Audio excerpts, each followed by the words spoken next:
Salut, alors dans cette vidéo, je vais vous expliquer les 5 principes élémentaires à connaître avant de partir à l'aventure.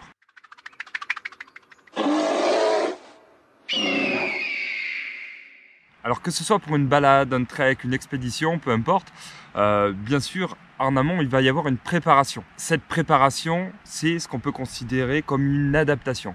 Regardez toute la nature qu'il y a autour de vous, hein, que ce soit les hêtres, les sapins qui sont derrière moi.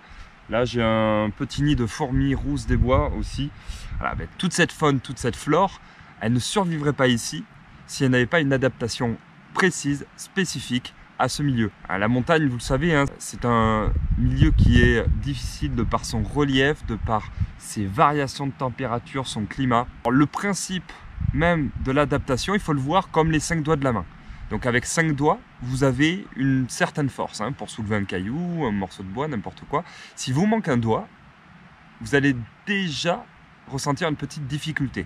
On a 5 doigts, donc 5 principes d'adaptation ou de préparation avant de partir à l'aventure. Alors d'après vous, quels sont ces 5 principes d'adaptation? Je vous laisse réfléchir 4 secondes.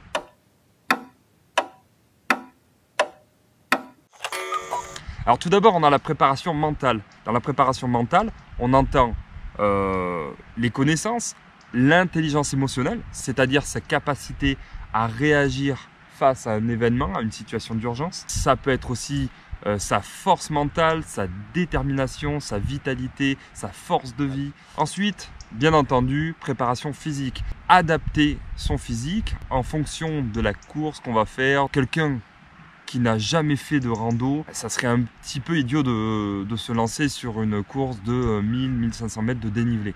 En 3, l'équipement. Adapté en fonction de l'environnement où on va.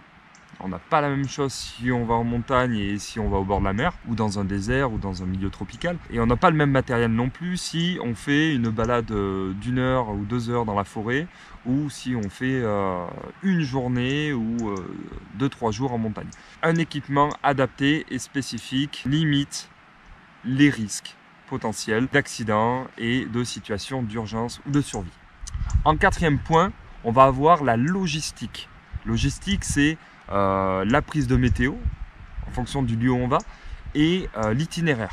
Et le 4e point, c'est un paramètre un peu compliqué, c'est le facteur chance. Alors on dit que bon, on a de la chance ou on n'en a pas. Moi je suis pas tout à fait d'accord. Mike Horn, je crois qu'il a aux alentours de 60 ans, avec toutes les expéditions qu'il a fait, s'il arrive à cet âge-là, c'est que la chance, il a réussi à se la procurer.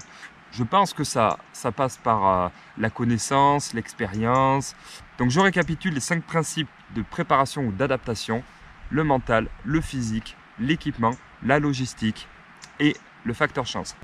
En préparant tout ça, vous limiterez les risques d'accident et de situations de survie. J'espère que cette vidéo vous a plu. N'hésitez pas à mettre un pouce bleu, à mettre des commentaires. Et si vous passez dans le sud-ouest et que vous avez envie d'aventure, n'hésitez pas à aller voir mon site naturadix64.com. Moi, je vous dis à une prochaine aventure. Ciao!